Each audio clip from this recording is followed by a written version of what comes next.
Nous nous trouvons dans l'Ouest sauvage. Un homme est endormi, allongé sur un corset tiré par son cheval, tandis que l'animal erre sans but dans le désert. Il ne se réveille même pas lorsque le cheval traverse un ruisseau, le mouillant de la tête aux pieds.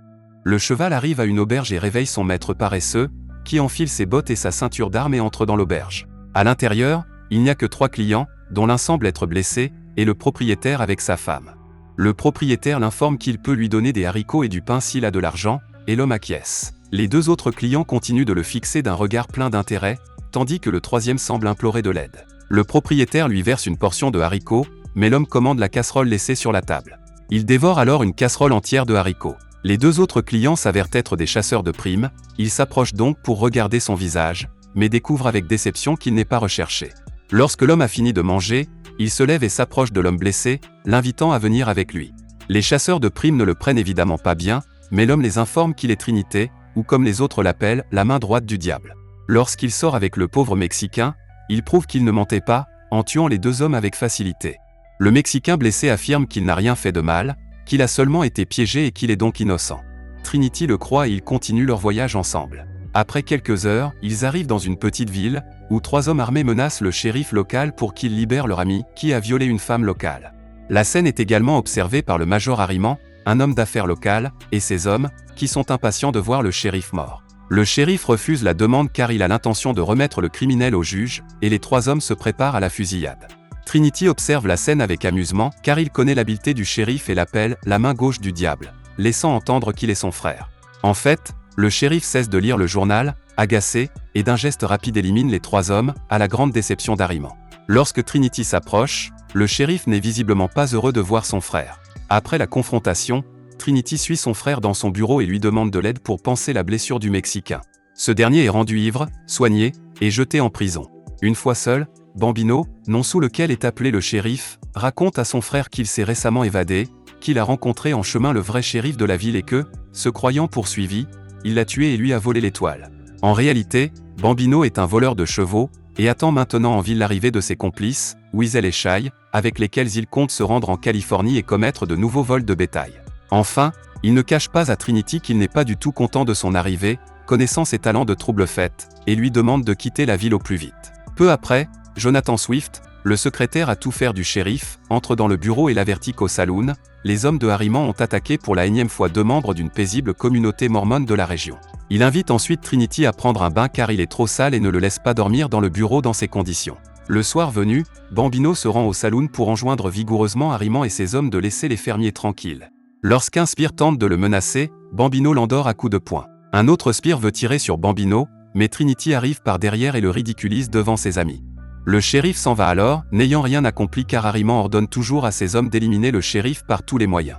Au bureau, Bambino explique à Trinity que le tyran Harriman voudrait chasser les Mormons d'un riche pâturage pour y faire entrer son propre troupeau de chevaux, dont Bambino voudrait prendre possession.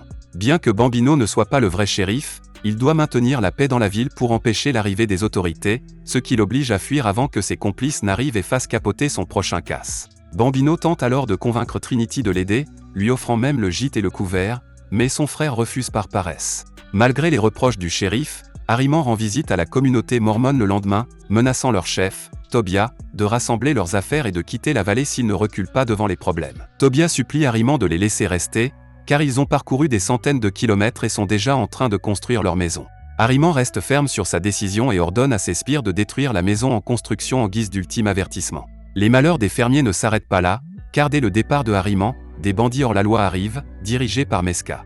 Mesca gifle les Mormons et ordonne au pauvre Tobias de faire trouver de la viande et du vin lors de leur prochain retour, car ils veulent profiter de la gentillesse des fermiers et obtenir de la nourriture gratuite. Trinity se repose dans le bureau du shérif et informe Jonathan qu'il va bientôt partir, mais soudain, il entend du vacarme à l'extérieur. Un autre Mormon, accompagné de 2 filles, Sarah et Judith, est malmené par 2 hommes d'Harriman pour avoir tenté d'acheter des marchandises en ville. Trinity, voyant la scène, intervient pour défendre le Mormon et bat les hommes d'Harriman.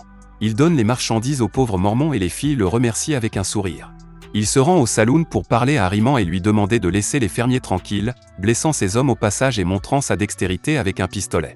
Lorsque Bambino apprend cela, il devient furieux et tente de chasser son frère de la ville, mais ensuite, sous le coup d'un chantage et n'étant pas un véritable shérif ayant autorité pour donner des ordres, il est contraint de le nommer shérif adjoint. Fort de sa nouvelle position, le jeune flingueur retourne au saloon pour boire un verre avec Jonathan, mais en entrant, il découvre que les sbires d'Ahriman disent du mal de leur mère. Il décide alors de leur donner une leçon avec l'aide de son frère, acceptant de ranger leurs armes et de régler l'affaire comme de vrais hommes, bien qu'ils soient 2 contre une douzaine. Malgré la différence de nombre, le fort et viril Bambino et l'agile Trinité parviennent à gagner le combat en giflant et en frappant tous leurs adversaires. Le lendemain, les 2 frères rendent visite aux fermiers mormons, et Tobias les invite à déjeuner en guise de remerciement pour les avoir aidés à acheter des marchandises en ville. Les 2 filles sont très heureuses de revoir Trinity.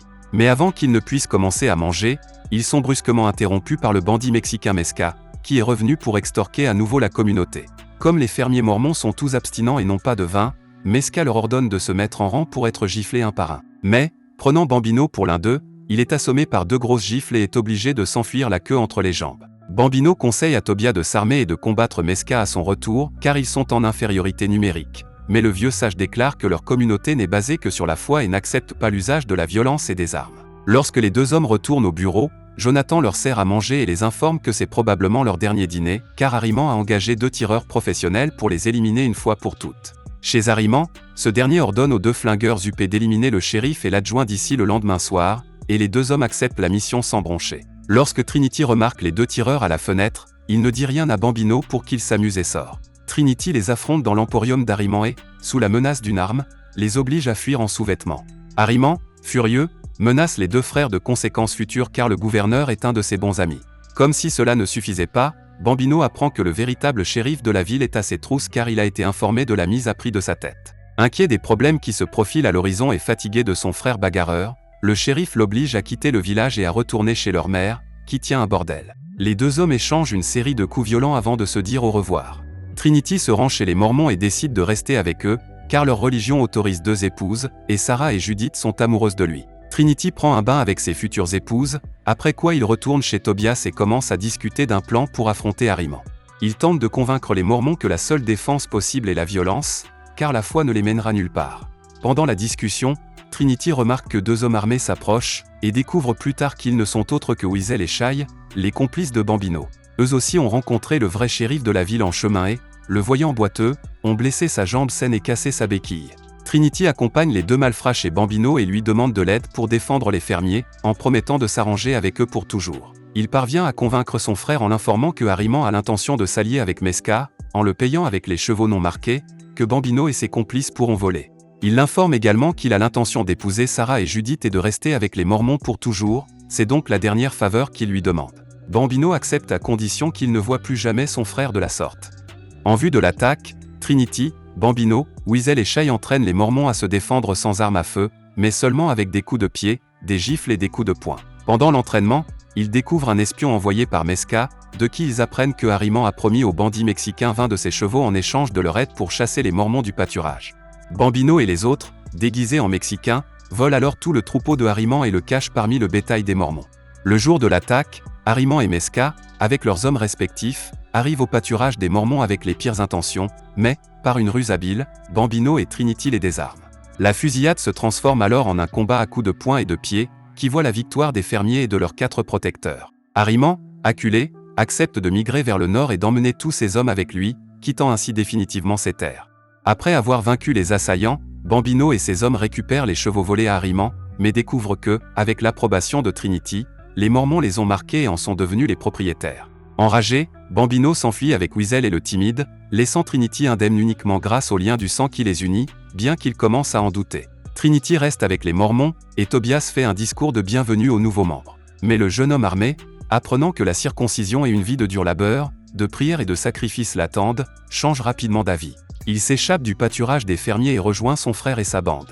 Bambino, en route pour la Californie, le menace et l'oblige à faire le chemin inverse, et il s'enfuit au galop. Peu après, le jeune homme est rejoint par un homme avec une étoile sur la poitrine et 2 béquilles, c'est le véritable shérif de la ville, à la recherche des hors-la-loi qui l'ont rendu infirme. Après l'avoir dirigé sur la piste de Bambino, il se couche dans sa Tregia et part, lui aussi, pour la Californie. Le premier film se termine ici, si vous voulez aussi le récapitulatif de la suite, alors laissez un like, abonnez-vous et activez les notifications pour ne rien manquer. Merci d'avoir regardé.